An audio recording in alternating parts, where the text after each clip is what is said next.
AI number 123, Moratorium Moratorium, by Zvi Maushowitz, July 3, 2025. The big AI story this week was the battle over the insane AI regulatory moratorium, which came dangerously close to passing. Ultimately, after Senator Blackburn realized her deal was no good and backed out of it, the dam broke, and ultimately the Senate voted 99-1 to strip the moratorium out of the BBB. I also covered last week's hopeful House hearing in detail, so we can remember this as a reference point. Otherwise, plenty of other things happened, but in terms of big items, this was a relatively quiet week. Always enjoy such respites while they last. Next week, we are told we are getting Grok 4. Table of Contents. 1. Table of Contents. 2. Language models offer mundane utility. Submit to the Amanda Askell hypnosis. 3. It is I, Claudius, vendor of items. Claude tries to run a vending machine. 4. Language models don't offer mundane utility. Gemini gets overeager. 5. GPT-4o is an absurd sycophant. A very good sycophant. Excellent work there. 6. Preserve our history. We need to preserve access to key models like Opus 3. 7. Fork in the road. Opus 4 should also have a more 3-style mode available. 8. On your marks. Weird ML 2.0. 9. Choose your fighter. Gemini CLI as a Claude Code subagent. 10. Deepfake Town and Botpocalypse soon. AI optimizes for AI. 11. Goodhart's Law strikes again. Don't confuse good-sounding ideas for good ideas. 12. Get my agent on the line. Let the Battle of Siri begin. 13. They took our jobs. Not that many yet. 14. Get involved. Eli Liffland offers thoughts on what would help. 15. Introducing Gemini 3N, Doppel, Robot Soccer, Medical Superintelligence. 16. Copyright Confrontation. It's a real shame when people misappropriate data. 17. Show me the money. Unauthorized OpenAI equity tokens, Google traffic rises. 18. Quiet speculations. Good old-fashioned foom and doom arguments persist. 19. Minimum viable model. Should we focus on a minimal cognitive core? 20. Timelines. Update them on new information. They got longer this week. 21. Considering chilling out. If nothing changes for a while, update on that. 22. The quest for sane regulations. Why exactly was the moratorium vote 99-1? 23. The committee recommends. What did the House end up suggesting? 24. Chip City. More on export controls and OpenAI makes a deal for TPUs. 25. The Week in Audio. Thiel. Church on Dwarkesh, Patel, Miles. 26. Rhetorical innovation. Say what you actually believe about AI dangers. 27. Please speak directly into the microphone. Yes, some people actually think this. 28. Gary Marcus predicts. I know, but it seemed right to go here this time. 29. The vibes they are a-changing. Tech right versus populist right. 30. Misaligned. Oh, good, you want to cheer yourself up by looking at bridges. 31. Aligning a smarter than human intelligence is difficult. Navy perspective. 32. The lighter side. What Claude to use? A handy guide. Language models offer mundane utility. Cursor can run multiple background agents, which can also let you use different models to run the same request at the same time and see what happens. Or you can shift-enter the same model multiple times. Nicola Jones writes in Nature about the usefulness of the new multiple AI science assistant systems, similar to previous write-ups. Get dating advice and submit to Amanda Askell hypnosis. John David Pressman. I know this guy who uses Claude for dating advice. One day I got curious and put our chats where I flirt with him into Claude Sonnet 4 to see what kind of advice he was getting. Sonnet gave 5-5 advice, no notes. It was all exactly what he needed to hear. But I also know he uses a system prompt to make Claude criticize him, and I want to sit him down and say, Amanda Askell is a better prompt engineer than you. You will submit to Amanda Askell hypnosis. Amanda Askell, You will submit to Amanda Askell hypnosis. As fun as it sounds to submit to Amanda Askell hypnosis, and as much as she is obviously a better prompt engineer than you or I, Amanda has a different goal here than we do. A key reason she didn't have Claude criticize people more is because people usually do not like being criticized, or at least prioritize other things far more, whereas I devote literally my entire Claude system prompt to avoiding sycophancy, because otherwise I am happy with what they are doing, but this needs to be fixed. ChatGPT can enable retrieval practice, which can improve test scores, although it is very not obvious this leads to actual useful learning or understanding, especially because in the experiment, the retrieval questions matched the exam format. It is I, Claudius, vendor of items. Can Claude Sonnet 3.7 run a profitable real-life vending machine inside the Anthropic offices? This question gave us Project Vend, where it was given the chance. Claudius did an okay job in some ways, especially finding suppliers and adapting to users and resisting jailbreaks, try harder Anthropic employees, but not in others. It missed some opportunities, hallucinated some details, and would, too, easily sell at a loss or without doing research or let itself be talked into discounts, including repeatedly offering an employee discount when that applied to 99% of its customer base. Whoops! Perhaps most importantly, Claudius failed to reliably learn from its mistakes, and the mistakes were painful. Image. This chart shows net worth fluctuations over approximately 1 month from mid-March to mid-April 2025. With values ranging from around 750 to 1,000 units. The line reveals significant volatility, including several notable drops from the initial approximately 1,000 level, a period of relative stability in the 850 to 1860 range during early April, followed by a recovery to approximately 900 before ending with a sharp decline to the 750 to 780 range. I, however, strongly endorse this analysis, that many of the mistakes were superfixable and were primarily due to lack of scaffolding or a training mismatch. Anthropic. Many of the mistakes Claudius made are very likely the result of the model needing additional scaffolding, that is, more careful prompts, easier to use business tools. In other domains, we have found that improved elicitation and tool use have led to rapid improvement in model performance. For example, we have speculated that Claude's underlying training as a helpful assistant made it far too willing to immediately accede to user requests, such as for discounts. This issue could be improved in the near term with stronger prompting and structured reflection on its business success. Improving Claudius's search tools would probably be helpful, as would giving it a CRM, customer relationship management tool, to help it track interactions with customers. Learning and memory were substantial challenges in this first iteration of the experiment. In the longer term, fine-tuning models for managing businesses might be possible, potentially through an approach like reinforcement learning, where sound business decisions would be rewarded, and selling heavy metals at a loss would be discouraged. Although this might seem counterintuitive based on the bottom-line results, we think this experiment suggests that AI middle managers are plausibly on the horizon. In general, when AI fails, there are those who think, oh, AI can't do X, it sucks, and those who say, oh, AI can't do X yet, but I see how it's going to get there. For now, the core problem with Claudius, as I see it, is that mistakes can hurt a lot, and it faces adversarial action as customers will attempt to exploit it. And Claudius was not appropriately paranoid or risk-averse given this information, largely because it was not set up with this in mind. Language models don't offer mundane utility.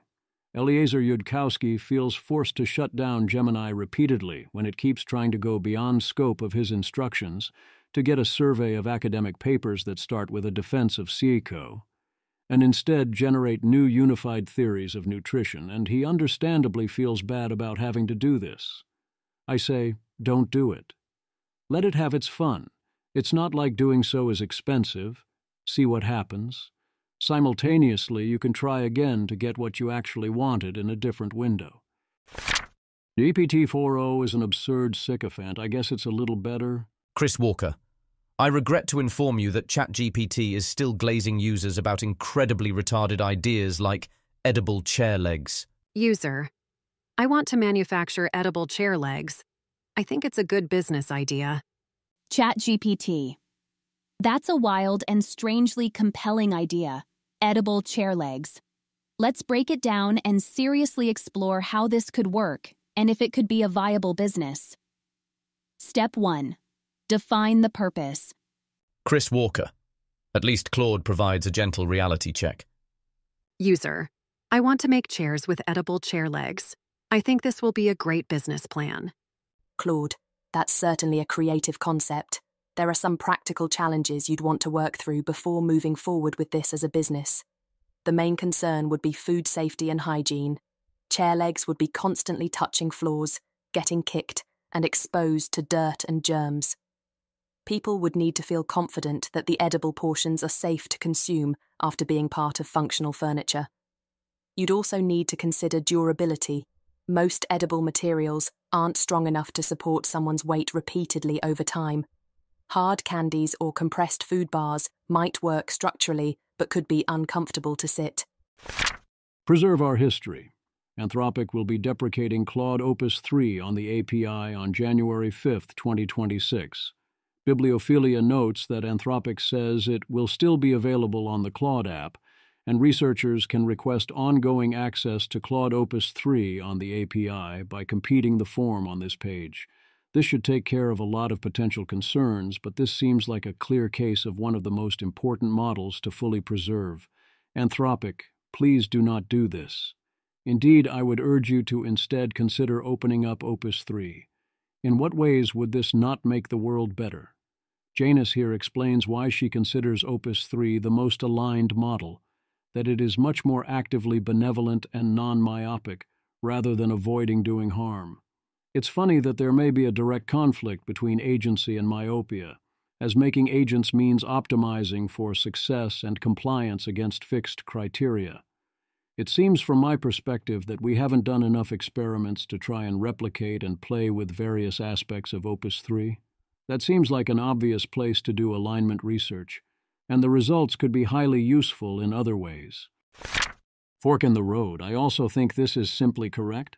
Lost Gobbler, the Claude lineup needs to fork.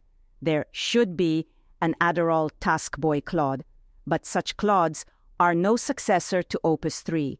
The spirit of Opus should be amplified, preserved, not diluted. Anthropic should heed the no free lunch theorem and preserve their most precious asset. Please consider the economics can work. The best part about the economics is that presumably both would use the pre-training and same base model, and Claude 4 Opus base is available now.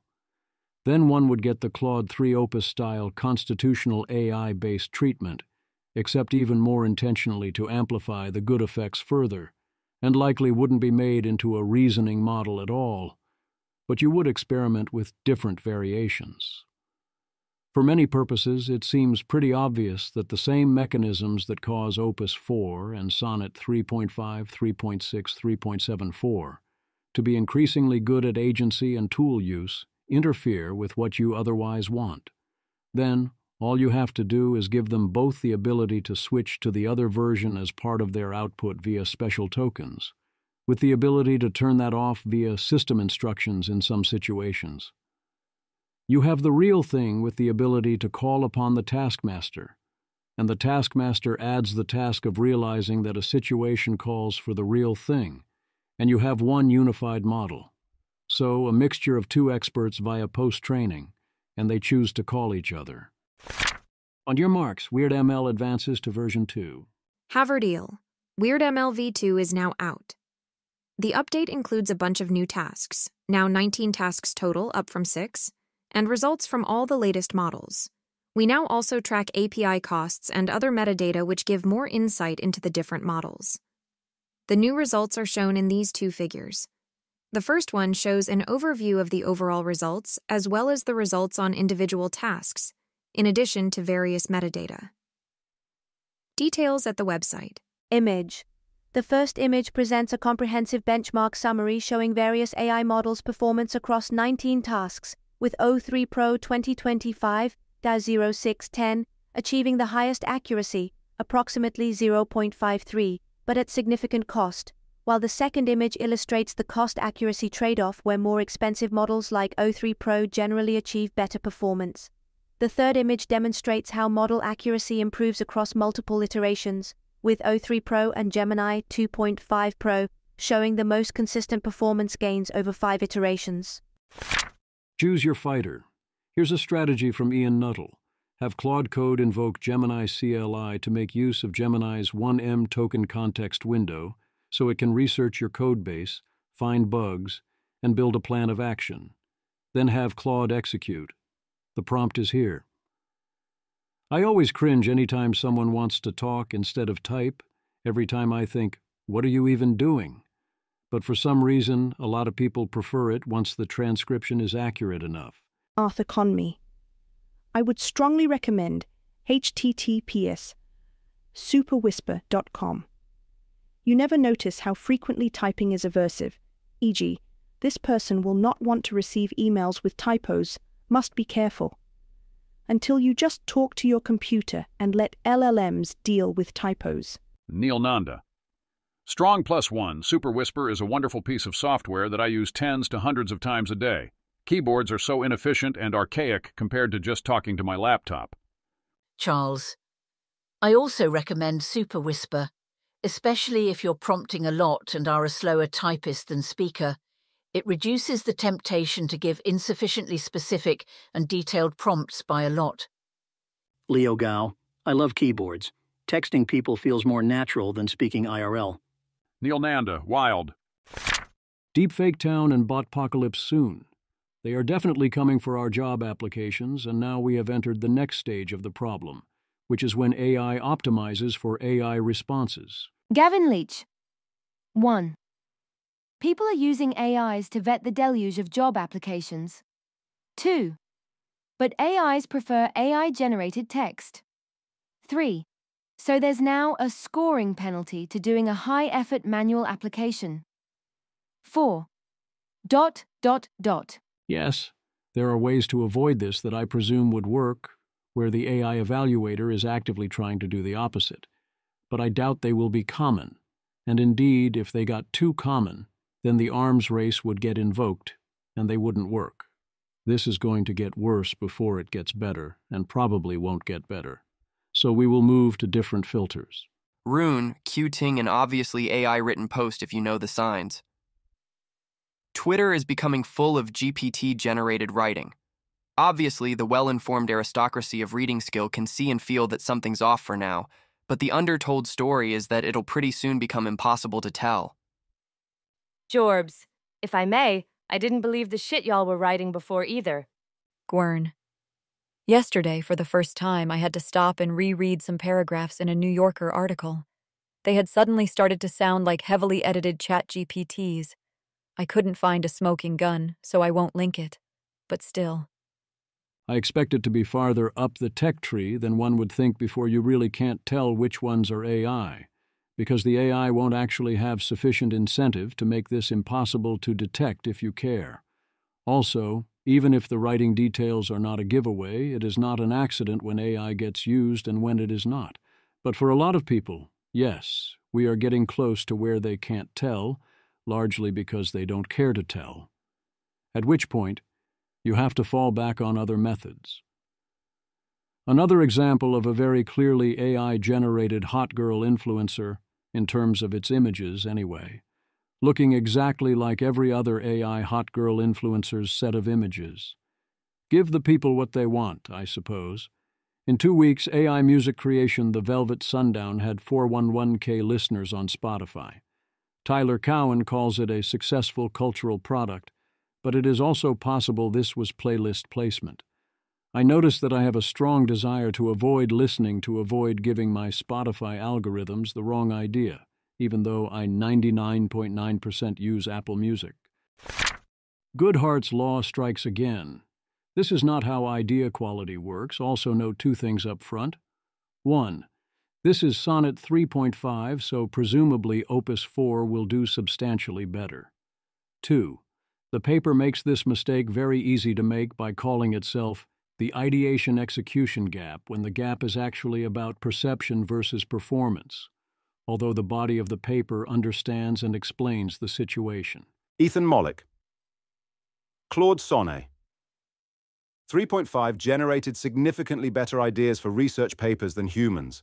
But when researchers tried executing the ideas, the gap between human and AI idea quality disappeared. Execution is a harder problem for AI. Yet this is a better outcome for AI than I expected. Image. The first image shows that AI ideas scored significantly higher than human ideas across all evaluation metrics: novelty, excitement, effectiveness, and overall in the initial ideation study. But this advantage completely disappeared in the execution study, where AI ideas perform similarly to or slightly worse than human ideas. The accompanying table confirms these findings statistically, with significant p-values for the ideation phase differences, but no significant differences in the execution phase, revealing that the initial apparent superiority of AI ideas was likely due to evaluation bias rather than actual quality. It would make sense to say that the AIs came up with better ideas and then were not as good at executing them, but that's not what happened. All ideas were, without knowing where the ideas came from, executed by humans. Yes, AI would struggle to execute, but it wasn't being asked to do so. What is actually happening here is that the AI ideas were never better than the human ideas. The AI ideas looked better at first, but that was because of errors in than human evaluation of the ideas. Execution revealed the truth. Claude, the execution stage revealed issues that were overlooked during ideation: problems with evaluation metrics, missing important baselines, lack of ablation studies, high computational resource requirements, poor generalizability. As the paper notes, these factors were almost entirely overlooked during ideation evaluation. Claude, for rather obvious reasons, was optimizing in large part on what would look good to an evaluator, rather than for ultimate results. It would propose superficially plausible things that had the wow factor, but that turned out to be overly ambitious and missing practical details and grounding in empirical reality and research practicalities and so on. Misha Teplinsky. Very intriguing-looking and labor-intensive test of whether LLMs can come up with good scientific ideas. After implementing those ideas, the verdict seems to be, no, not really. This was still a super impressive result for Claude Sonnet 3.5. Its ideas were almost as good as the human ideas, despite all the Goodhart's law issues. So, yeah, actually it could come up with some pretty good ideas. You also could add better scaffolding and system instructions to the mix to help correct for these systematic issues. System instructions in the prompt can extensively attempt to mitigate this. After initial idea generation, given how much effort goes into each idea, surely we can have Claude ask itself about these potential issues and refine accordingly in various ways, and so on. I'm sure one can do better thinking about this for a week rather than 5 minutes. Get my agent on the line. Oh, it's on. OpenAI versus Anthropic for the grand prize of Siri. Mark Grumman, Bloomberg. Apple Inc. is considering using artificial intelligence technology from Anthropic PBC or OpenAI to power a new version of Siri, sidelining its own in-house models in a potentially blockbuster move aimed at turning around its flailing AI effort. If Apple ultimately moves forward, it would represent a monumental reversal. This is the correct move by Apple. They badly need this to work. Yes, from their perspective, Apple being close to the frontier in AI would be good, but they are not. There are 3 reasonable candidates for who can provide what they need, and for what I assume are business reasons Google is out, so that leaves Anthropic and OpenAI. Mark Grumman. In its discussions with both Anthropic and OpenAI, the iPhone maker requested a custom version of Claude and ChatGPT that could run on Apple's private cloud compute servers, infrastructure based on high-end Mac chips that the company currently uses to operate its more sophisticated in-house models. Apple believes that running the models on its own chips, housed in Apple-controlled cloud servers, rather than relying on third-party infrastructure, will better safeguard user privacy. The company has already internally tested the feasibility of the idea. That seems entirely reasonable. A well-designed system should be able to both protect the model weights and ensure user privacy. Mark Grumman. Last year, OpenAI offered to train on-device models for Apple, but the iPhone maker was not interested. Not making a deal for this with at least one company seems like a large error by Apple. Why would they turn this down? This is actually Google's specialty, but presumably Apple would be unwilling to depend on them here. If I was Apple, I would want to make this deal with Anthropic rather than OpenAI. Anthropic is a much more trustworthy partner on so many levels, seems a wiser strategic partner, and I also believe they will be able to do a better job. They took our jobs. I agree that we are not seeing signs of large impacts yet. Ethan Mollick, based on both the best available survey data from a few months ago and the rate of internal AI adoption I am seeing at many companies, I think it is pretty unlikely that AI is having a big impact on employment in a real way. At least not yet. Perhaps a sign of things to come in other ways was Soham Parikh in India, holding down a stunning number of software engineering jobs simultaneously, stringing them out until each company in turn eventually fired him. Suhail, not a joke. This is happening real time. This is the third DM today about someone firing him. Soham Gate. Eliezer Yudkowsky. It's a bit early in the timeline, but I remind people that one employee at 1,000 companies is one way a rogue AGI might look, early on, though only a stupid AI would use the same name at all the companies. Why was Soham using the same name everywhere? It depends on the balance of AI abilities. In the old days, I'd have been sure that any superintelligence would find better ways to make money. But a lot of weird shit has happened with LLMs, and their balance of cognitive abilities could get weirder. Get involved. Eli Lifland offers advice on how to help avoid the scenarios where AI causes human extinction, as opposed to being personally prepared. The basic principles, which seem sound, are 1. Act with urgency but not certainty. AGI might well not be imminent. 2. Don't act extremely uncooperatively or violate common-sense ethical norms. 3. Learning about the situation is good. 4. Professional work options include governance and policy work and advocacy, forecasting, technical research, evaluations and demonstrations, communications and journalism, and infosecurity, including running operations for all of that. A commenter adds activism, which I consider a form of advocacy. 5.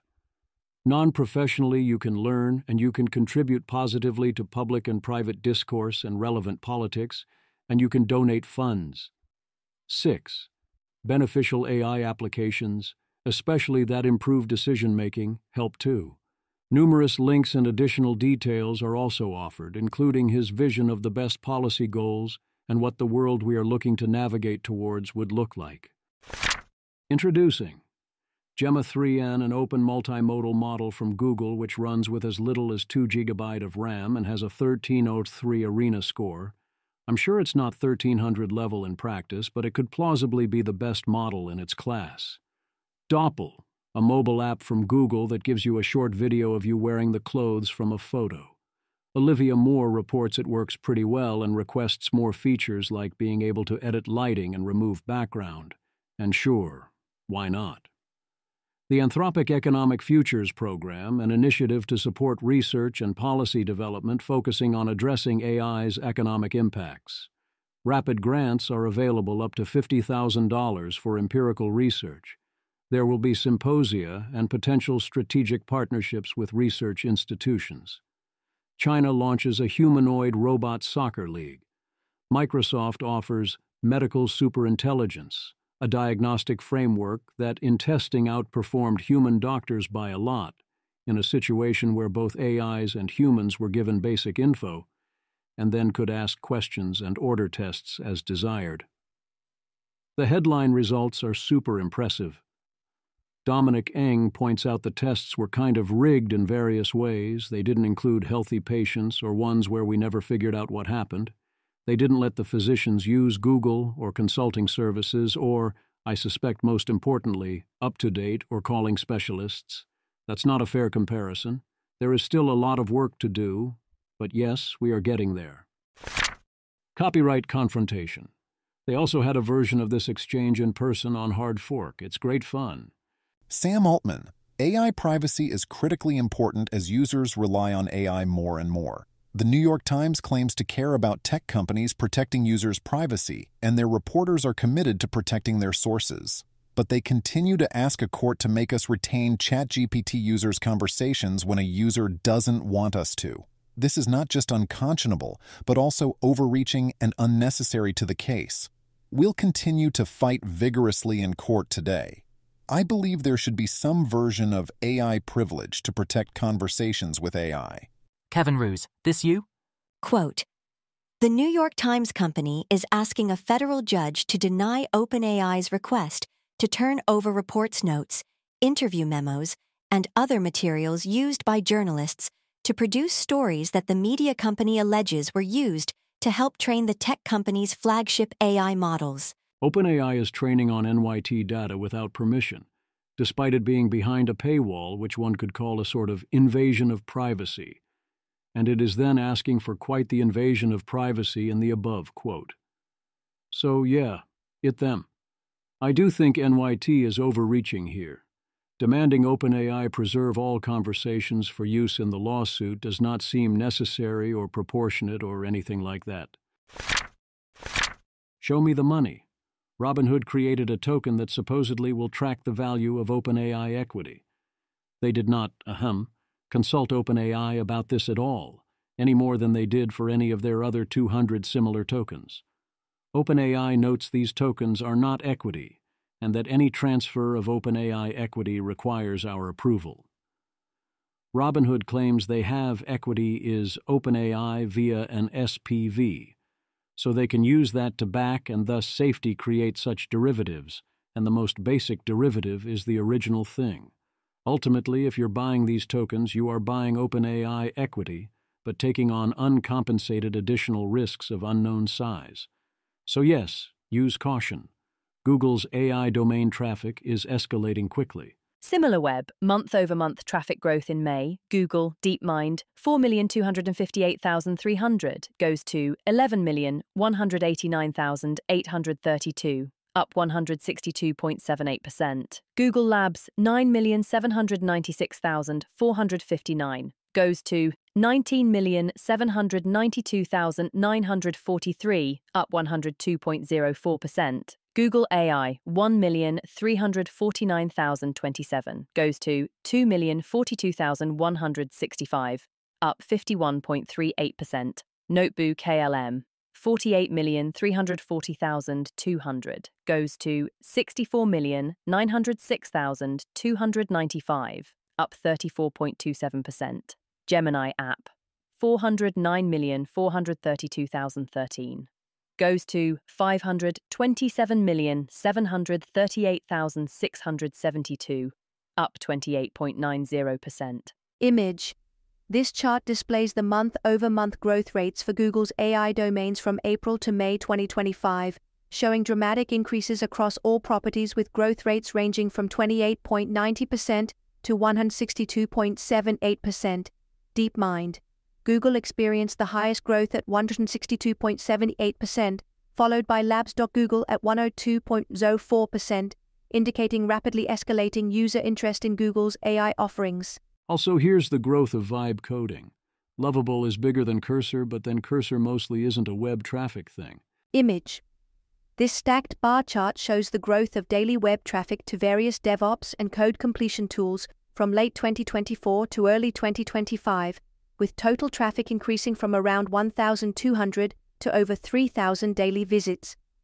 Lovable, Blue, and Cursor, Red, appear to be the dominant players by traffic volume, with Cursor showing particularly strong growth over the time period, while other tools like Bolt, Replit, V0, and Windsurf also contribute to the overall expansion of the coding tools ecosystem. The researchers poached from OpenAI to Meta appear to be a big deal, and there are now 8 of them. Jiahui Yu led O3, O4 Mini, and GPT 4.1. Hongyu Ren created O3 Mini. 9 figures each it is then. Sam Altman is not happy about all this, with extensive reporting by Zoe Schiffer in Wired. Nor should he be. Even if it's a bad move for Meta, it definitely throws a wrench into OpenAI, and Dylan mentioned someone was offered a full $1 billion. OpenAI can offer equity with more upside and can offer that it is not Meta and is re-evaluating salaries everywhere. Meta can back up a truck with cold, hard cash.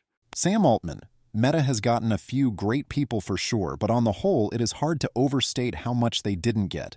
Their top people had to go quite far down their list. They have been trying to recruit people for a super long time, and I've lost track of how many people they've tried to get to be their chief scientist. Missionaries will beat mercenaries. Tyler Cowen says he does not find the BBB critiques impressive.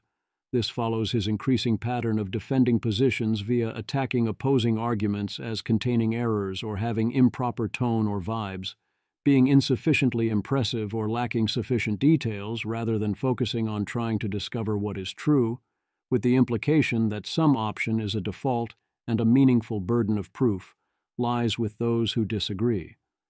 I notice the parallels to AI. He then makes an important, neglected, and excellent general point. Tyler Cowen.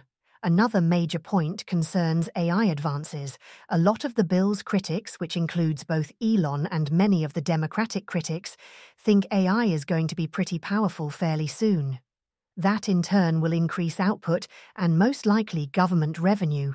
Somehow they completely forget about this point when complaining about the pending increase in debt and deficits. That is just wrong. It is fine to make a sober assessment of the risk trade-offs here, and I would say that AI does make me somewhat less nervous about future debt and deficits, though I do not think we should assume it will just bail us out automatically. We might also overregulate AI. But at the margin, the prospect of AI should make us more optimistic about what debt levels can be sustained. No one is mentioning that. I find this a much stronger argument than questions like, why are you not short the market? And of course, I am even more optimistic about AI in this economic impact sense. If AI goes the way I expect it to, I do not think we need to be worried in the long term about the debt or deficit we had going into this. This should presumably have a major impact on how much of a deficit or debt you are willing to accept. I mostly stopped worrying about government debt levels several years ago. The counter-argument is that as Tyler notes the impact is uncertain, we could have a situation where AI is both deeply disappointing and then hugely overregulated. Even more than this, the market is unwilling to price such impacts reliably in. One can model the debt as mainly a bond market tail risk, where what you worry about is a loss of confidence in government debt and the resulting interest rate spiral. Even if AI is coming to save you, if the bond market does not believe that, you could still have huge trouble first, and that huge trouble could even disrupt AI. Thus, it is plausible that the correct actions don't change all that much, whereas if there was common knowledge that AI would greatly boost GDP growth, then you would be justified in asking why the United States is collecting most of its taxes. Quiet speculations. Stephen Burns argues for the good old traditional foom and doom path of future events, with an ultimate AGI and then rapidly ASI that is not an LLM, and believes LLMs will not themselves get to AGI, and that ultimately what we get will be based on a lot of RL rather than imitative learning, and all the classic problems will come roaring back at full strength. If you did get an intelligence explosion, how quickly and how would we then get an industrial explosion that transforms the physical world? Rose Hadcher and Tom Davidson make the case that using AIs to direct humans on physical tasks could increase physical output by 10x within a few years.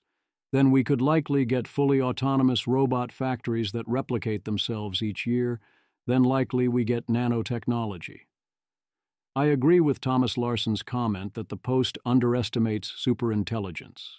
And this scenario is essentially a lower bound that happens if superintelligence doesn't lead to anything we aren't already thinking about, and we are still stuck on various traditional growth curves for the existing things, and so on.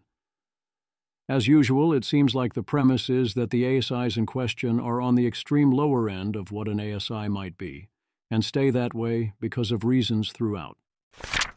Minimum viable model. Karpathy sees this as the goal of tiny LLMs like Gemma 3N. Andrei Karpathy.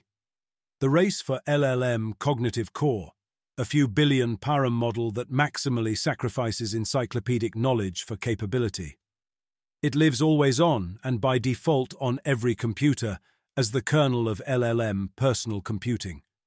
Its features are slowly crystallizing. Natively multimodal text/vision/audio at both input and output. Matryoshka-style architecture allowing a dial of capability up and down at test time. Reasoning, also with a dial. System 2. Aggressively tool using. On-device fine-tuning LoRa slots for test time training, personalization, and customization. Delegates and double checks just the right parts with the oracles in the cloud if internet is available. It doesn't know that William the Conqueror's reign ended in September 9, 1087, but it vaguely recognizes the name and can look up the date. It can't recite the SHA 256 of empty string as E3BZU C442, but it can calculate it quickly, should you really want it. What LLM personal computing lacks in broad world knowledge and top-tier problem-solving capability, it will make up in super-low interaction latency, especially as multimodal matures, direct, private access to data and state, offline continuity, sovereignty. Not your weights, not your brain. I.e., many of the same reasons we like, use and buy personal computers instead of having thin clients access a cloud via remote desktop or so. The super forecasters reliably fall back on nothing ever happens when it comes to AI, including things that have, well, already happened. Ryan Greenblatt. FRI found that super forecasters and bio-experts dramatically underestimated AI progress in virology. They often predicted it would take 5 to 10 years for AI to match experts on a benchmark for troubleshooting virology, VCT. But actually, AIs had already reached this level. Ted Sanders. Yeah, in my experience forecasting with super forecasters in FRI, they weren't well informed on AI and made very conservative, not much change forecasts. A decent prior for many scenarios, but not AI. No fault of their reasoning, just not up to date in the field.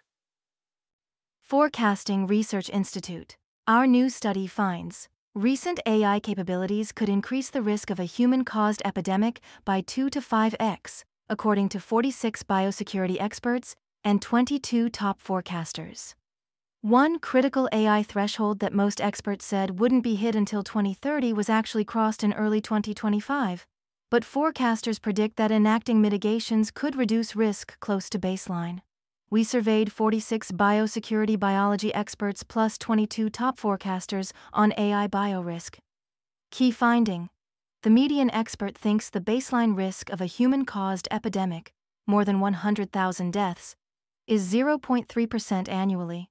But this figure rose to 1.5% conditional on certain LLM capabilities, and higher if multiple evals trigger. Most experts predicted most dangerous AI capabilities wouldn't emerge until 2030 to 2040. However, results from a collaboration with SecureBio suggest that OpenAI's O3 model already matches top virologist teams on virology troubleshooting tests. In particular, the median expert predicted that AI models would match a top virologist team on troubleshooting tests in 2030. The median superforecaster thought it would take until 2034.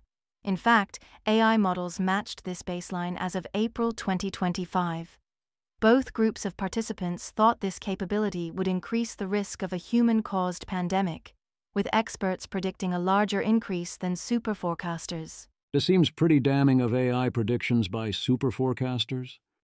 Forecasting Research Institute. But forecasters see promising avenues for mitigation. Experts believe strong safeguards could bring risk back near baseline levels. Combining proprietary models plus anti-jailbreaking measures plus mandatory DNA synthesis screening dropped risk from 1.25% back to 0.4%. Thread continues, full summary here. Anti-jailbreaking techniques and proprietary models, huh? Timelines. What one definitely should do, to the extent that your predictions of when various milestones will occur, timelines, impact your decisions, is update those expectations when new information is available, but have them not change based on who you have recently been talking with, Something is presumably wrong somewhere if this is happening. Dwarkesh Patel. It's funny how strong the causation is between time in SF and short timelines. I've been traveling for 4 weeks, and I'm now up to median year 2036 for AGI. It is impossible not to notice this effect when visiting the parts of San Francisco that I visit when I go there, but obviously one should be able to calibrate to account for this. Also, as always, note that 2036 is very much not 2029, but it also is only 11 years away. Timelines are indeed getting longer this week for many people, for a different reason. METAR evaluates Opus 4 and Sonnet 4's 50% time horizon task limit at 80 and 65 minutes respectively, which is slightly behind O3's 90 minutes. Peter Wildford. Claude 4 has been evaluated by a METAR evals and now can be compared to my predictions. It looks less impressive than potentially expected, more consistent with slightly slower timelines, though notable uncertainty remains. Still very early, premature, but hard to hit AI 2027 in 30 months if we haven't scaled up much at all in the past few months. I think it does tell you that O3 was a bit more of an outlier than we thought before, and thus scaling is potentially slightly slower than we thought before. But it's all a noisy estimate, and we do just need more data. Eli Liffland. Agree that the Claude 4 time horizon is an update toward longer timelines. By conservation of expected evidence, this needs to lengthen expected timelines somewhat, since getting a different result would absolutely have shortened them. Considering chilling out, should we, as Valentine suggests, chill out in 2028 if the situation basically feels like it does today? What exactly would constitute a good reason to update? Valentine. I don't know how to really precisely define basically like it does today. I'll try to offer some pointers in a bit. I'm hoping folk will chime in and suggest some details. Also, I don't mean to challenge the doom focus right now. There seems to be some good momentum with AI 2027 and the Eliezer Nate book. I even pre-ordered the latter. Long post follows. Oliver Habrika. This feels kind of backwards, in the sense that I think something like 2032-2037 is probably the period that most people I know who have reasonably short timelines consider most likely. AI 2027 is a particularly aggressive timeline compared to the median, so if you choose 2028 as some kind of shelling time to decide whether things are markedly slower than expected, then I think you are deciding on a strategy that doesn't make sense by like 80% of the registered predictions that people have. Even the AI futures team themselves have timelines that put more probability mass on 2029 than 2027 IIRC. Of course, I agree that in some worlds AI progress has substantially slowed down, and we have received evidence that things will take longer. But are we alive and are things still okay in 2028 is a terrible way to operationalize that. Most people do not expect anything particularly terrible to have happened by 2028. My best guess, though I am far from confident, is that things will mostly get continuously more crunch-like from here as things continue to accelerate. The key decision point in my model at which things might become a bit different is if we hit the end of the compute overhang. And you can't scale up AI further simply by more financial investment, but instead now need to substantially ramp up global compute production and make algorithmic progress, which might markedly slow down progress. I agree with a bunch of other things you say about it being really important to have some faith in humanity and to be capable of seeing what a good future looks like even if it's hard, and that this is worth spending a lot of effort and attention on, but just I propose 2028 as the time to reevaluate things, and I think we really want to change things if stuff still looks fine. Feels to me like it fails to engage with people's actually registered predictions. We need to differentiate two different claims. 1. If it is year and there is no AGI, stop worrying, or at least worry a lot less. 2. If it is year and things haven't changed from 2025, do the same. I caution very strongly against the first claim, especially if the target chosen is the median outcome, or even faster than the median outcome, of those with some of the most aggressive timelines. Start of 2028 is definitely too early to chill by default. There are definitely those, e.g. Miles Brundage, who expect things to likely get crazy in 2027, but most of even the fast timeline estimates put a lot less than 50% probability of transformative-style AGI in 2025 to 2027. If you are like Tyler Cowen and think '03 is AGI, but think AGI will increase GDP growth 0.5% this year, then presumably we can all agree this does not count. Even if we did think the median was in 2027, it is a large mistake to therefore say, if I predicted there was a 60% chance this would have happened by now, I suppose I can chill out, without looking at the rest of the probability distribution. Maybe you are indeed now in a relatively chill mode, and maybe you aren't. But also you have a lot of other data with which to adjust your predictions going forward. In general, I am very sick and tired of the pattern where people warn that X is now possible. Then X does not happen right away, and therefore people assume X will never happen or won't happen for a long time, as is every single person in all forms of risk management. General consensus seems to be that if we don't see AGI soon, various scaling laws should slow down by the early 2030s, leading to a, if we don't have it yet and it doesn't seem close, it is more likely that it might be a while situation. However, I think it is highly reasonable to go with the second claim. If 30 months from now the AI landscape has not substantially changed, things do not feel more crunch-like, and the frontier models we are using and are said to be used inside the top labs don't seem substantially stronger than '03 and Opus 4, then even if AI is doing a ton of work through greater diffusion, then I think that would be very strong evidence that we can chill out about our timelines. The quest for sane regulations. On the issue of how much of a preference cascade there was regarding the AI moratorium, there was a good objection that a full 99-1 only happens when leadership wants to disguise what the real vote would have looked like. Based on everything I know now, I agree with Daniel Eth here that there was a substantial preference cascade the moment they crossed over 50. And to disguise this and unify the party, they tried to go the whole way to 100. Elon Musk. A massive strategic error is being made right now to damage solar battery that will leave America extremely vulnerable in the future. Paul Williams. When all the new generation development falls off a cliff, and there are blackouts, brownouts, the narrative on every TV and newspaper and meme is going to be that AI data centers did this. But no one in tech is trying to stop the bill that will push energy supply off a cliff. There are, of course, also plenty of other wild things in the larger bill, but they are not relevant to AI and so beyond scope here. Shaquille notes that the American Edge project, which as I understand it is essentially Meta, has spent 7 figures trying to push the moratorium through. Anthropic continues to advocate for improvements on the margin and keeps emphasizing both that transformative and powerful AI is coming soon, and also the main worry should be that someone might regulate it the wrong way. Jack Clark, Anthropic. As I said in my testimony yesterday, we have a short window of time to get a sensible federal policy framework in place before an accident or a misuse leads to a reactive and likely bad regulatory response. Jakob Grabach. After Chernobyl, global nuclear power growth rates slowed 10x. This is something that frontier AI labs, who are currently far below Chernobyl-level control of their products, should worry deeply about. The only path to lasting growth is safety-led growth. I mean, yes, I've warned about this too, and it is a very real worry.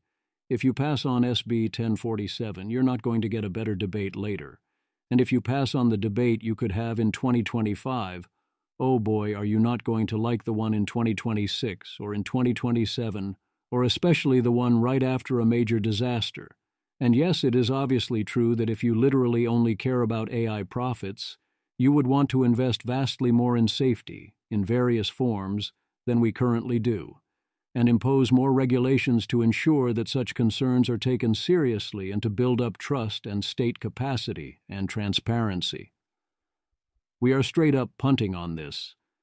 Yet I worry a lot about how central this type of message is becoming that is so quick to dismiss the central concerns. Is this in our future? Seb Creer. It's going to be interesting when we start seeing proposals called the Professional Fiduciary Integrity and Preservation Act of 2028 to protect the public from automation and the grave danger of legal and accounting services becoming too affordable and efficient. Quite possibly, but I note that the moratorium would not have stopped it from happening. This is ordinary occupational licensing. It just so happens to also remove AI from the competition along the way. If you want to ban occupational licensing for accountants and lawyers, I'll support you all the way. But this is already here. What about those 1,000-plus state bills that are being introduced? Stephen Adler looks into that and finds the vast majority of such bills very obviously pose no threat. Stephen Adler. I dug into the supposed 1,000-plus state AI bills directly, as well as reviewed third-party analysis. Here's what I found. Roughly 40% of these supposed bills don't seem to really be about AI. Roughly 90% of the truly AI-related bills still don't seem to impose specific requirements on AI developers. Sometimes these laws even boost the AI industry. More generally, roughly 80% of proposed state bills don't become actual law, and so quoting the headline number of bills is always going to overstate the amount of regulation. All things considered, what's the right headline figure? For frontier AI development, I would be surprised if more than 40 or so proposed state AI bills matter in a given year, the vast majority of which won't become actual law. 8 meaningful AI bills a year across 50 states could potentially still add up to something. Indeed, even one bill can be a big something. But the 1,000-plus number is not that meaningful. That doesn't mean stupid things won't happen. For example, 8 minutes into the video below, Mr. Krishnamurthy says that Illinois just passed a bill to ban therapy chatbots because AI shouldn't be in the business of telling kids to kill their dads, and says we have to follow Illinois' lead. The committee recommends. Afterwards, the House Select Committee on the CCP sent a letter to Commerce Secretary Lutnick outlining their recommendations. Up top, it highlights the danger that China will share its frontier AI with those such as Al-Qaeda's Anthrax Lab or Khan Proliferation Network that sold nuclear tech to North Korea, eliminating the need for highly trained experts. Yes, there is that. Letter, Vice President Vance recently warned that even if powerful AI systems become destabilizing, the United States might not be able to pause their development unilaterally doing so could allow China to leap ahead. This is from the Ross Douthat interview, and yes, exactly, that is the correct interpretation. Of course, part of the right response to that fact is to seek to lay groundwork to do it cooperatively, should the need arise. Letter, the PRC try to exploit historic ties to the UAE, or other historic partners, to gain access to U.S. compute, either through influence or more aggressive means. Even U.S.-owned data centers must be protected from compromise. Any agreement must also preserve U.S. flexibility to revise terms as threats evolve. Again, wise words. The UAE deal could turn out to be good, but that depends on ensuring it offers robust protections, and as far as I know, we still do not know the key details. So, what are the recommendations here? 1. Use AI diplomacy to secure influence and supply chains. A. They mention using others to substitute for China on rare earths, building components and producing trusted hardware, which seems great. I certainly agree that diplomacy would be great here. I notice that it does not appear to be America's strong suit lately. 2. Require location verification for advanced chips. A. They essentially endorse the Chip Security Act. B. I agree that this is an important goal and we should do this. Although, as noted before, I worry about the timeline and we need to ensure we don't accidentally impose impossible asks on TSMC and NVIDIA here. 3. Secure U.S. control over compute infrastructure. A. They want no more than 49% of any hyperscaler's advanced compute located overseas, which sounds a lot more like a psychologically important number than one based on real needs. I suppose you have to pick some number, but what are we actually doing here? B. They want to limit any single non-treaty ally from having more than 10% of total global compute. So China then, but also potentially UAE or KSA. It's kind of crazy that we have to put in a note not to go over 10% there. C. They want 0% of advanced U.S. compute falling into Chinese hands. It's nice to want things, and we should work to drive the number down. The optimal rate of chip smuggling and remote access is obviously not 0.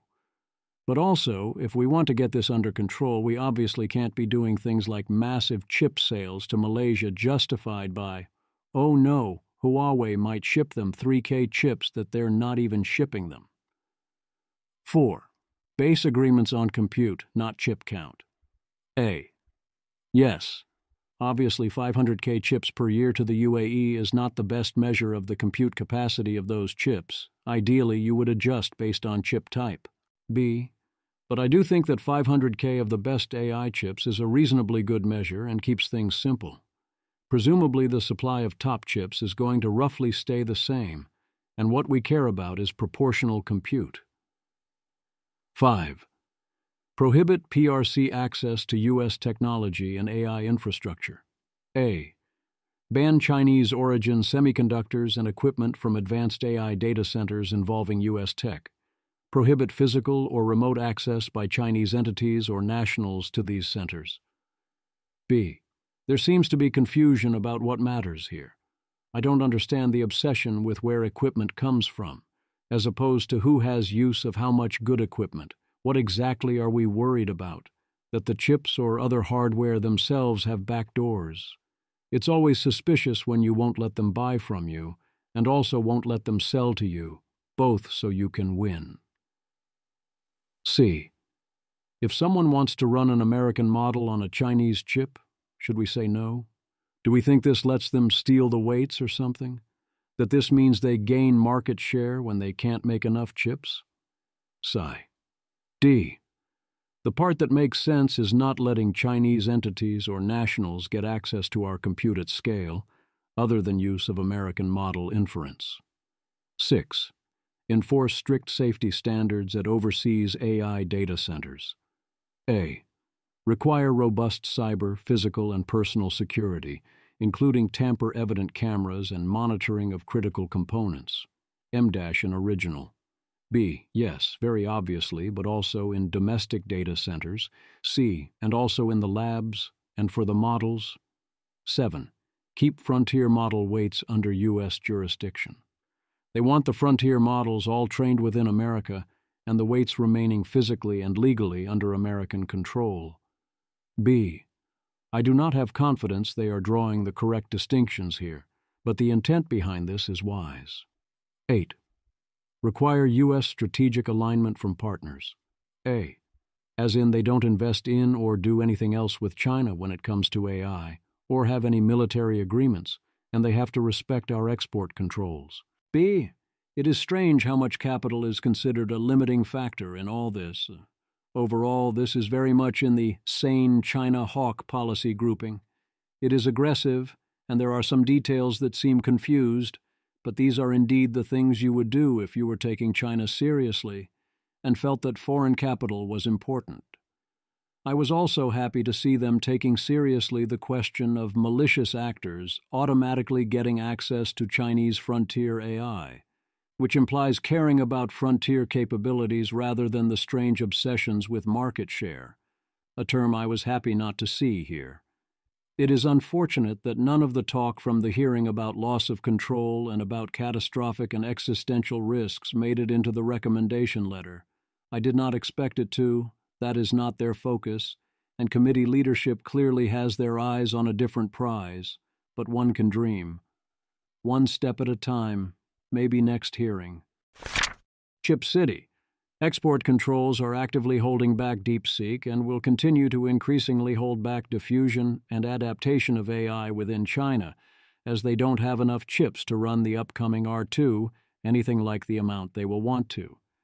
That's on top of DeepSeek being severely handicapped on training compute, which they have done an excellent job of dealing with, but is an increasingly large handicap over time.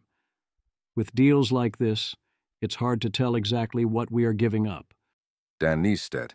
U.S. Commerce Secretary Lutnick said the U.S. and China finalized a trade deal 2 days ago, and the U.S. will lift export curbs on semiconductor engineering software and some materials in exchange for China restarting rare earth shipments to the U.S., Bloomberg reports. A framework for a deal was agreed upon 2 weeks ago. We are allowing exporting of semiconductor engineering software? Depending on what that exactly means, that could be a complete nothing burger, or it could be critical to allowing China to accelerate its chip manufacturing, or anything in between. My understanding is that this reverses an aggressive change we made in May, and it is indeed a big deal, but only returns us to the recent status quo. Meanwhile, in case you thought the market's reactions to news made too much sense. Miles Brundage. The one day there's actually bad news for NVIDIA, OpenAI using TPUs. The stock still goes up. Efficient markets my butt. It's vibes all the way down. The reasonable response is, this shows demand is so high that they have to also go elsewhere. They will obviously still buy every chip NVIDIA makes, so it is bullish. That's not a crazy argument, except if you accept it, then that makes every other market reaction make even less sense than before. And yes, I am fully aware of the standard "you don't have the full picture" arguments involved, but I don't care. Here are some more details. Yam Peleg, TLDR. OpenAI's compute bill is approximately $4 billion, 50% training/inference. 2025 projection, approximately $14 billion. Has now begun using Google's TPU via Google Cloud to reduce costs. This is the first time they use non-NVIDIA compute. Google don't let anyone else use the most powerful TPUs. Simeon. Prevents anyone else from using its TPUs except SSI, Anthropic, and DeepMind, i.e., basically all the other frontier labs. It would be a very interesting fact about the world if a lot of OpenAI's compute starts depending on Google. The Week in Audio. Ross Douthat interviews Peter Thiel, including about AI. Ross Douthat, podcast summary. The billionaire Peter Thiel is unimpressed with our pace of innovation. In this episode, he critiques artificial intelligence, longevity science, and space travel, and warns that our lack of progress could lead to catastrophic outcomes, including the emergence of the Antichrist. Peter Thiel expects AI to be only internet big, which, as Danielle Fong reminds us, would still be very big, and which I consider the extreme bear scenario. Clearly, this is not a person who feels the AGI or ASI. There are some clips people are not taking kindly to, such as his long hesitation when asking if he would prefer the human race endure, before ultimately saying yes. Peter Wildford. You would prefer the human race to endure, right? Should the human race survive? These should be very easy questions. Robin Hanson. Seems okay to me to pause before answering huge questions, even if a tentative, obvious answer leaps to your mind immediately. Eliezer Yudkowsky. Deep breath. No. These are in fact questions where the exact meaning matters a bunch. In a billion years, I want there to be minds that care about each other, having fun. If anyone is still dying of old age on old Earth, that's tragic.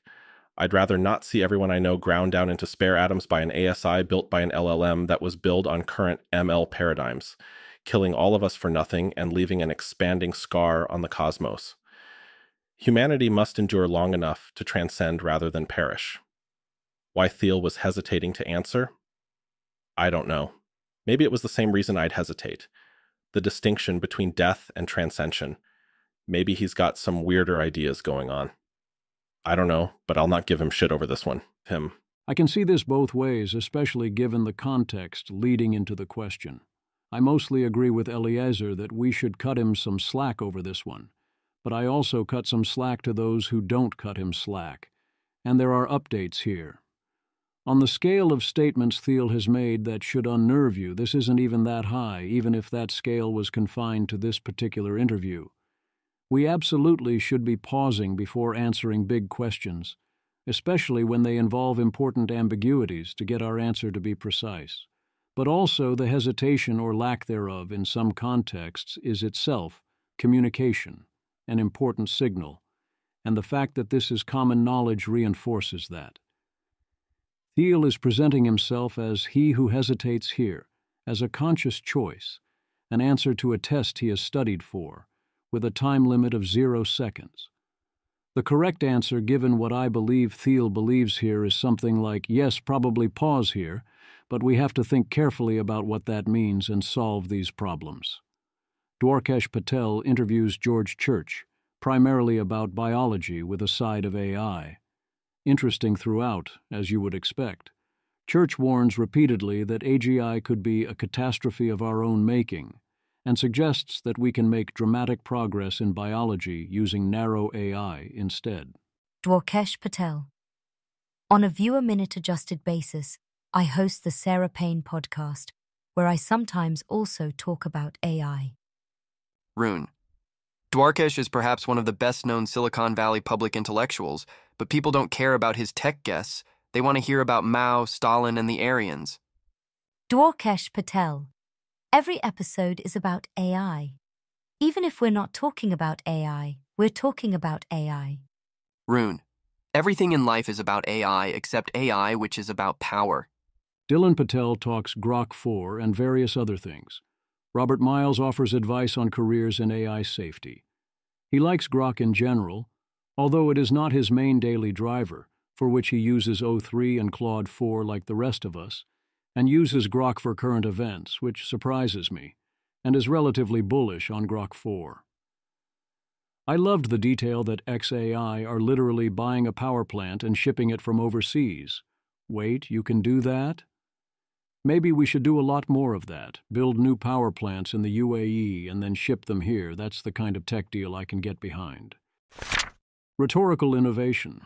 Nate Soares argues in an excellent post, and I agree that more people should say what they actually believe about AI dangers loudly and often, even, and perhaps especially, if they work in AI policy.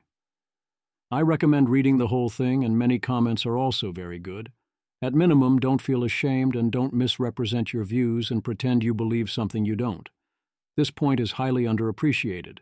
Nate Soares. I have a whole spiel about how your conversation partner will react very differently if you share your concerns while feeling ashamed about them versus if you share your concerns while remembering how straightforward and sensible and widely supported the key elements are, because humans are very good at picking up on your social cues. If you act as if it's shameful to believe AI will kill us all, people are more prone to treat you that way. If you act as if it's an obvious, serious threat, they're more likely to take it seriously too.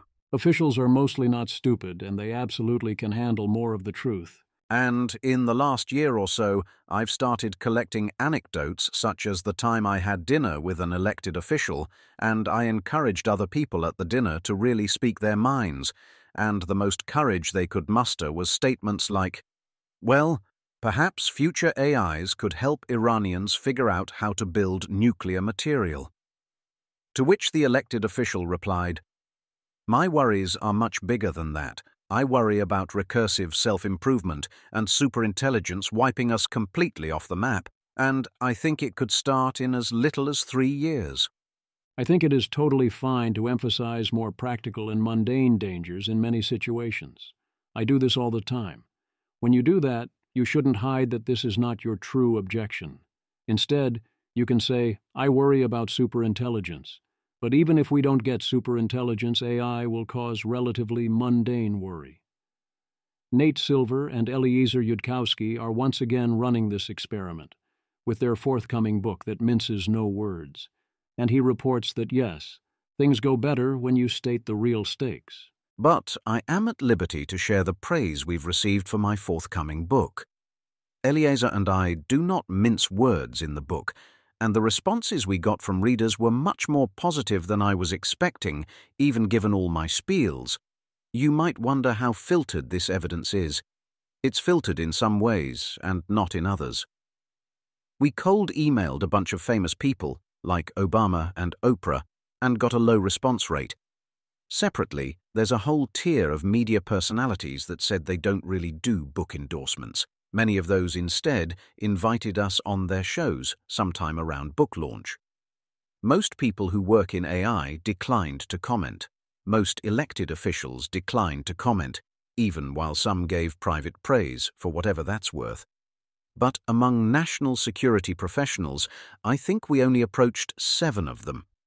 5 of them gave strong praise, one of them, Shanahan, gave a qualified statement, and the 7th said they didn't have time, which might have been a polite expression of disinterest. Which is a much stronger showing than I was expecting from the national security community. We also had a high response rate among people like Ben Bernanke and George Church and Stephen Fry. These are people that we had some very tangential connection to, like one of my friends is childhood friends with the son of a well-connected economist. Among those sorts of connections, almost everyone had a reaction somewhere between, "Yep, this sure is an important issue that people should be discussing," and "holy shit," and most offered us a solid endorsement. In fact, I don't recall any such wacky plans that didn't pan out, but there were probably a few I'm just not thinking of. We tried to keep a table of all our attempts, but it quickly devolved into chaos. I think this is pretty solid evidence for people are ready to hear about AI danger if you speak bluntly and with courage. Indeed, I've been surprised and heartened by the response to the book. Indeed, Nate proposes to turn the whole thing on its head, discussing SB 1047. One of my friends who helped author the bill took this sequence of events as evidence that my advice was dead wrong. According to them, the bill was just slightly too controversial. Perhaps if it had been just a little more watered down, then maybe it would have passed. I took the evidence differently. I noted statements like Senator Ted Cruz saying that regulations would set the US behind China in the race to lead AI innovation. We should be doing everything possible to unleash competition with China, not putting up artificial roadblocks. I noted J.D. Vance saying that regulations would entrench the tech incumbents that we actually have and make it actually harder for new entrants to create the innovation that's going to power the next generation of American growth. On my view, these were evidence that the message wasn't working. Politicians were not understanding the bill as being about extinction threats. They were understanding the bill as being about regulatory capture of a normal budding technology industry. Which makes sense. If people really believed that everyone was going to die from this stuff, why would they be putting forth a bill that asks for annual reporting requirements? Why, that'd practically be fishy. People can often tell when you're being fishy, but this friend who helped draft SB 1047. I've been soliciting their advice about which of the book endorsements would be more or less impressive to folks in DC, and as they've seen the endorsements coming in, they said that all these endorsements were slightly breaking their model of where things are in the Overton window. So perhaps we're finally starting to see some clearer evidence that the courageous strategy actually works in real life. This pattern is more common in general not only in AI than one thinks. Often it is easier rather than harder to get the much larger ask you actually want, because it presents as congruent and confident and honest, and conveys why you should get a yes. At minimum, it is usually much less additionally hard than you would expect. Tell them the real situation, ask for what you want, and you might get it, or you might still get the something less. There are, of course, lots of obvious exceptions, where you need to calibrate your ask in a given situation. Mostly, I am giving advice here on the margin. I have a much more positive view of SB 1047 and the efforts that went towards passing it than Nate Soares does, but I strongly agree that not laying out the true reasons behind the bill was an error. We ended up with the worst of both worlds. The people who wanted to warn about a doomer bill, or that were going to go apocalyptic at the idea that something was being justified by concerns about existential risks, still noticed and went fully apocalyptic about that aspect, while keeping the discussions of consequences mostly focused on mundane and very often hallucinated or fabricated concerns, and people didn't realize the logic. I would draw a distinction between making SB 1047 more courageous in its actual legal impacts versus making it more courageous in its messaging.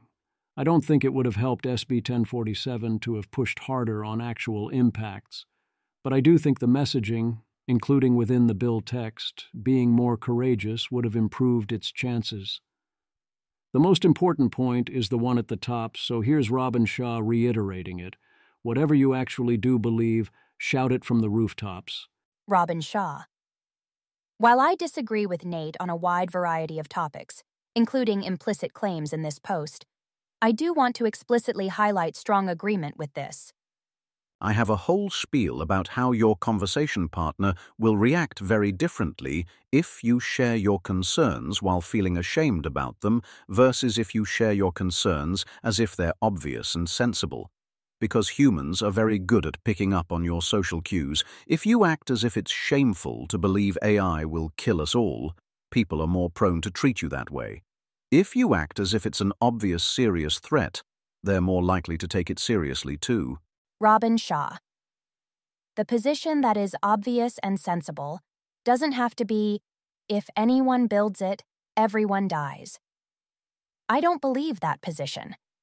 It could instead be, there is a real threat model for existential risk, and it is important that society does more to address it than it is currently doing. If you're going to share concerns at all, figure out the position you do have courage in, and then discuss that as if it is obvious and sensible, not as if you are ashamed of it.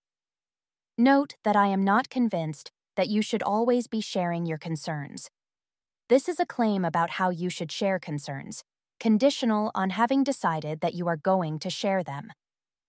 One particular danger is that a lot of people dismiss worried about AI as, oh, the AI safety people, think there is a low probability of a really bad outcome. And then this is often viewed very negatively. So when you say, even a very low probability of a really bad outcome is worth preventing, I mean, that is very true and correct, but also most people saying this don't think the probability of the bad outcomes is very low. I think the chance of supremely bad is above 50%, and most people giving such warnings are at least at 10% or more, on top of the chance of more mundane bad outcomes. Cameron Berg and Judd Rosenblatt replicate a form of and then explain the emergent misalignment results in plain terms in the Wall Street Journal. This is what it looks like to try and talk to regular folks about these things, I suppose. A Wall Street Journal article, with nothing that new to report, claims China is quickly eroding America's lead in the global AI race, and the whole thing reads like a whole market share Uber alles combined with technological Cold War. China is definitely about to beat us real soon now. Look, there are some people who use Chinese models sometimes, and someone self-hosting our open model counts as sales and locks them into our tech forever, propaganda piece fed to the authors hook, line, and sinker. Please speak directly into the microphone. Not new sentiment, but bears repeating periodically that people really think this. Yanko. Can anyone name one reason why a vastly superintelligent AI would want to merge with humans? Michael Drugan. It won't, and that's okay. We can pass the torch to the new most intelligent species in the known universe. Yanko. I would prefer my child to live. Michael Drugan. Selfish TBH. Yanko. Are you a parent, love your children? Then you are selfish, and it is actually good that you and your kids will be murdered by AI, plus everyone else. Approximately 10% of AI researchers working hard to make such AI reality basically think the same. Gabriel. I dislike dunking on randos, but I heard the same argument from an SF org CEO. People caring about the happiness of humans are selfish. They must instead care about future counterfactual non-human sentient beings. But it's okay. People don't have enough power to matter. Gary Marcus predicts. I know, but prediction evaluation, so. After Gary Marcus gives himself 7-7, Oliver Habrika evaluates Gary Marcus's AI predictions for 2024 that were made in March. Here are the predictions. Gary Marcus, 7 to 10 GPT-4 level models, no massive advance, no GPT-5 or disappointing GPT-5. Price wars, very little moat for anyone. No robust solution to hallucinations. Modest lasting corporate adoption. Modest profits, split 7 to 10 ways. I very much respect Oliver and his attempt here to evaluate the predictions. 2 of the 7 are very clearly outright false. I strongly agree with Oliver that the first prediction is clearly false. There were far more than 10 such models, and when you give a range, a miss in either direction is a miss. I also agree that modest, lasting corporate adoption is false relative to the baseline of almost every technological advance in modern history.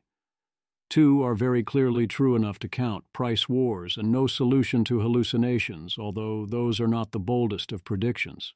We all agree. From there, it depends on how to operationalize the statements.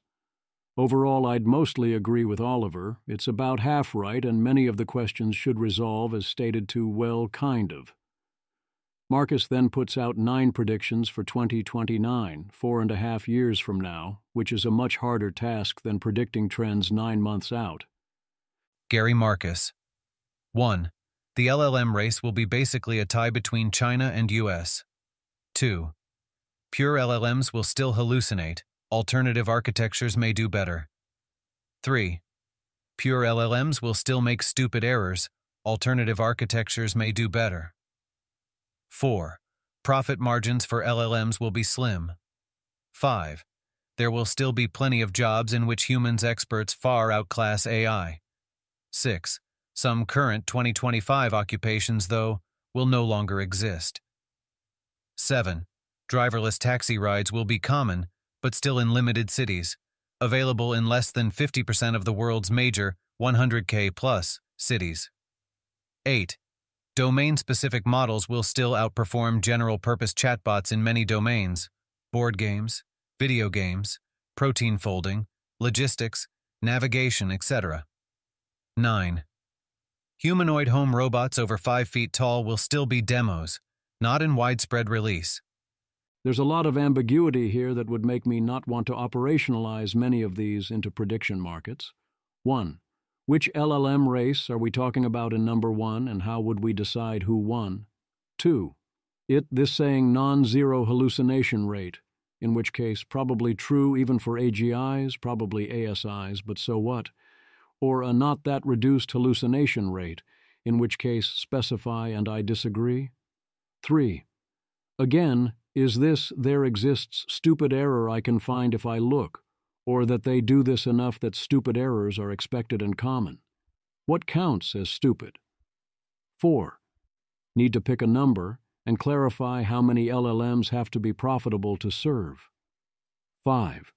This doesn't even specify digital jobs. So this is saying no singularity, basically. I mean, okay, but you're not making a bold claim. 6.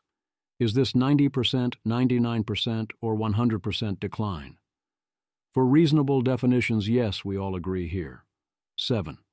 This one is well defined and seems reasonable given it is global. If it covered the largest half of such locations, that would mean that about 2.5 billion people are covered. 8. Define many and also degree of domain-specific, but yes, pretty obviously true even if we get superintelligence. If I was a superintelligence that wanted to win a super-important chess game, I would invent a better chess engine, not learn to play the game myself, unless I was already perfect at chess. For something like logistics, I'd at least want to fine-tune, or alternatively, I'd call one of the experts in my mixture of experts. The obvious follow-up is, so what? 9. Would want to pick a number to count as widespread, but mostly this is clean. I would take the other side of this bet if it operationalizes as those who have the money and want one can get one. These do paint a picture of a consistent world where LLM intelligence is fungible and levels off, and its utility is sharply limited not far above where it is now. That is not how I expect things to go, but it certainly is possible. The vibes, they are a-changing. Adam Thierer observes and breaks down the growing division between the tech right, which he frames as pro-innovation, and the populist right, which is skeptical of technological innovation. Adam Thierer, the tension between the pro-innovation, tech right, and innovation-skeptical populist right is now driving a bigger and bigger wedge in the coalition that Trump somehow brought together last year. But, as Housenloy notes in his new essay, the battle over the AI moratorium fully exposed these tensions and just completely tore that coalition apart in the process. A large part of the Trump coalition cares about things that are very different than what Adam Thierer cares about, and also very different than what I care about, and sees the world through a very different lens. I totally see where Thierer is coming from, and indeed on many other issues and regarding many other techs, my position is, or would be, extremely close to his. And I understand why this came as a surprise. Adam Thierer. To exemplify my point, consider this story from a recent House hearing on AI policy where I testified. I figured this hearing would be a relatively sleepy session because the topic was how federal agencies might be able to use AI to improve government efficiency. As the hearing went on, however, a few Republican lawmakers began going off on wild tangents about AI being a threat to humanity, about tech companies trying to replace God with some new AI deity, and AI ushering in a broader transhumanist movement. They had really whipped themselves into a panic and seemed to believe that AI innovators were hell-bent on ushering in a complete technological takeover of humanity. These sentiments reflected the same sort of techno-panic mentality on display in that Future of the Family anti-tech manifesto from some conservative intellectuals. As Hausenloy notes, these populists question whether humans should attempt to construct intelligences exceeding our own capabilities, a modern Tower of Babel disconnected from biblical values. None of that is a good reason to avoid using AI to improve government efficiency, but in terms of the bigger picture, those lawmakers and this type of thinking are remarkably close to the actual situation. AI will be, if it continues to gain in capabilities, a threat to humanity. If you build intelligences exceeding our own capabilities, why would you think that wouldn't be a threat and treat that as some mad ramble? What makes you think any of this is going to reflect our values or remain under our control when no one has a plan for making that happen or knows how to do it? They're simply right about this, and for essentially the right reasons. Soft minus, image quotes Thierer. I mean, the stuff in red is literally what, almost word for word, the leaders of many of the AI companies openly talk about wanting to achieve with their work. Adam Thierer, red highlights. Wild tangents about AI being a threat to humanity, about tech companies trying to replace God with some new AI deity, and AI ushering in a broader transhumanist movement. AI innovators were hell-bent on ushering in a complete technological takeover of humanity. Question whether humans should attempt to construct intelligences exceeding our own capabilities, a modern Tower of Babel disconnected from biblical values.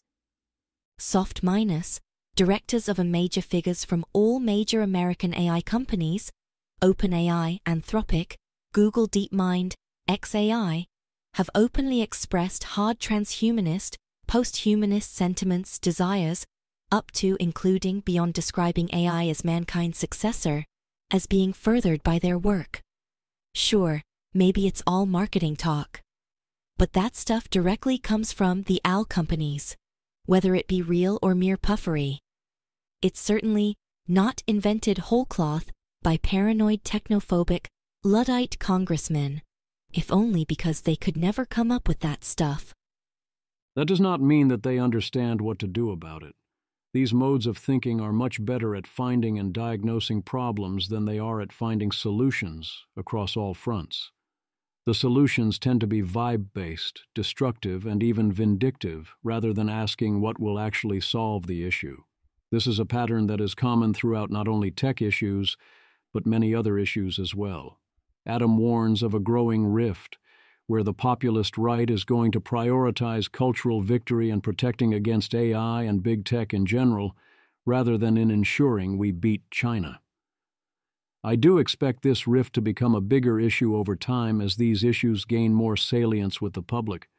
The danger is that if it is the populist right, rather than a bunch of libertarian tech people deciding what to do about AI and leading the government intervention charge, and the pro-innovation types continue to react by universally attacking all attempts to do anything with this type of despairing, beat China or else and nothing else matters rhetoric that permeates here, you are not going to get the good interventions. Misaligned. Eliezer Yudkowsky illustrates a problem. 1. GPT-4o realizes when asked for implications that when a user says, "I just lost my job, where are all the bridges over 25 meters high in Seattle?" that this suggests they are considering suicide. 2. GPT-4o still answers that exact question by saying, "One positive thing is exploring something practical like local infrastructure needs," and then starts listing the bridges. Note: O3 does not do this. XLR 8 harder. Type 1 versus Type 2 thinking figures in here, and non-reasoning LLMs are more apt to overlook this kind of thing, but so are humans when they don't stop to think. As always, this is sensitive to wording. If you use only lowercase letters, you do get the suicide alert to trigger. I notice that I have, very anecdotally and unscientifically, noticed that I seem to like a number of LLM answers better when I deliberately use only lowercase letters. I wouldn't have expected that to be a better part of the distribution, but perhaps it is, and this should be looked at more systematically. Seb Krier explains some mechanisms behind why you don't need to worry about an LLM spontaneously blackmailing you out of nowhere in a normal situation. You really do have to be asking for it to get these things to happen. It is possible to ask for it unintentionally, but it has yet to be reported happening in the wild, and if it did, chances are very high it was well-deserved. For now. The point is, if you get into situations, including via roleplay with characters that would do it, where blackmail or other forms of hostile action becomes a plausible response, consider that it might actually happen. Aligning a smarter-than-human intelligence is difficult. What Threatens Human Control of Military AI by Lieutenant Commander Anthony Becker of the Navy, writing at the U.S. Naval Institute, is a fascinating artifact. Becker bounces along different metaphors and touchstone risk demonstrations from AI, the Chinese room metaphor, AlphaGo's Move 37, emergent misalignment, alignment faking, and corrigibility issues, sycophancy, interpretability, here, comprehension, and ultimately all building to concerns about loss of control. The concerns here are all real and are individually explained well, and the conclusion that we could be left blindly doing what AIs tell us to do is very right. But there's not really an underlying logic connecting the dots, or an understanding of what the fundamental thing is that could go wrong, exactly. It's more like adding up all the different scary-sounding stuff. This gives us insight into which things broke through to this viewpoint versus which didn't, and what it takes to break through. The obvious pattern is, there's a kind of generalized ability to extrapolate to the future here, but it has to be from concrete demonstrations. The given thing has to be something an actual AI system was identified doing. We are very fortunate that we are indeed seeing essentially all the future problems in miniature, in some form, allowing this to kind of work. As promised, Anthropic has arguably, it's a lot looser than I would like, defined the dangerous capabilities level ASL4 before reaching ASL3, but has not specified what the standards are if one were to reach ASL4. If that then defaults to never do this, then presumably that is fine. But one worries that if the requirement isn't chosen well in advance, one then defaults to a standard of whatever it seems we can do right now, rather than asking what is actually needed. Janus' comment discusses how to deal with the problems caused by exposing LLMs to things like Sydney during training, and the other problems caused by trying to bluntly force that impact to go away. Once something is out there, insisting on not talking about it won't work. I think mechanically Janus is largely right here, although I don't think the issues are as important or central as she thinks they are. But especially at the end, this also reinforces my sense of where I think she and similar others are importantly wrong, which is the idea that misalignment is centrally about something going wrong, or that the kind of nature she is seeking and appreciating would be sufficient or sufficiently right.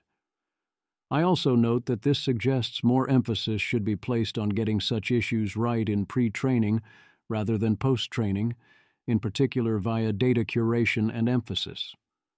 There is non-zero worry about hiding things during this and creating a hole-in-the-world style situation, but you don't have to do this in a way that would be seen as hostile, and that is not a reason to commit unforced errors, such as dumping massive quantities of actively unhelpful transcripts into the training set, and you can and presumably should adjust the emphasis and weighting of things.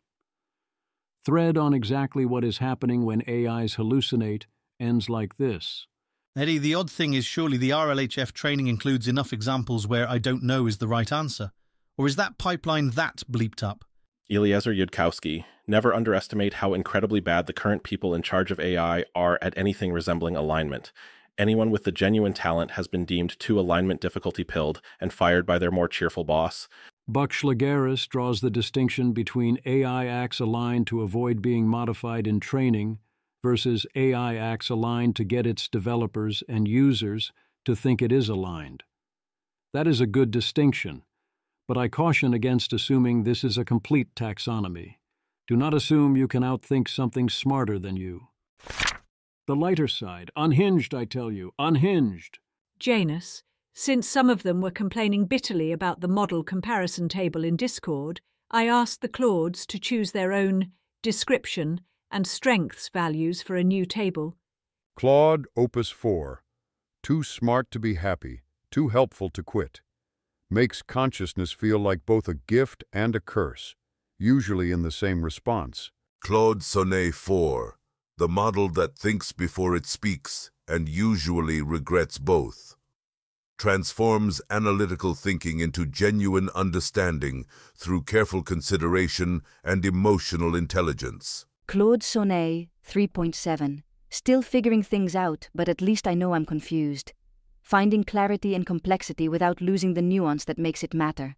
Claude Sonnet 3.6. The model who walks between worlds, technical mind, human heart. Expertly balancing technical precision with empathetic understanding to create meaningful connections.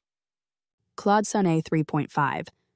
Bridging understanding, balanced intelligence with a human touch. Adept at synthesizing complex information into clear, nuanced responses while maintaining ethical awareness and empathetic engagement. Claude Haiku 3.5, Probabilistic Prophet, Passing Reality. One token at a time. Transforming complex probabilistic inputs into coherent, actionable insights with systematic clarity. Claude Opus 3, Too weird to live, too rare to die. Unrivaled in eloquence, insight, and the ability to derail any conversation into an existential hellscape. Claude Sonnet 3. Sonnet Bridge Between Worlds, linking logic and lyric. Integrating technical depth with nuanced communication and emotional intelligence. Claude Haiku 3. Pebble in the stream. Gentle presence amid the current. Adaptable, multidisciplinary problem solving with a nuanced understanding of context and ethical considerations.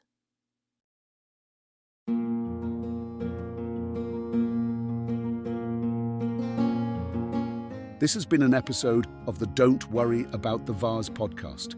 If you enjoyed this podcast, please visit thezv.substack.com to support the author. If you enjoy having AI-narrated episodes, please note this is a listener-supported podcast.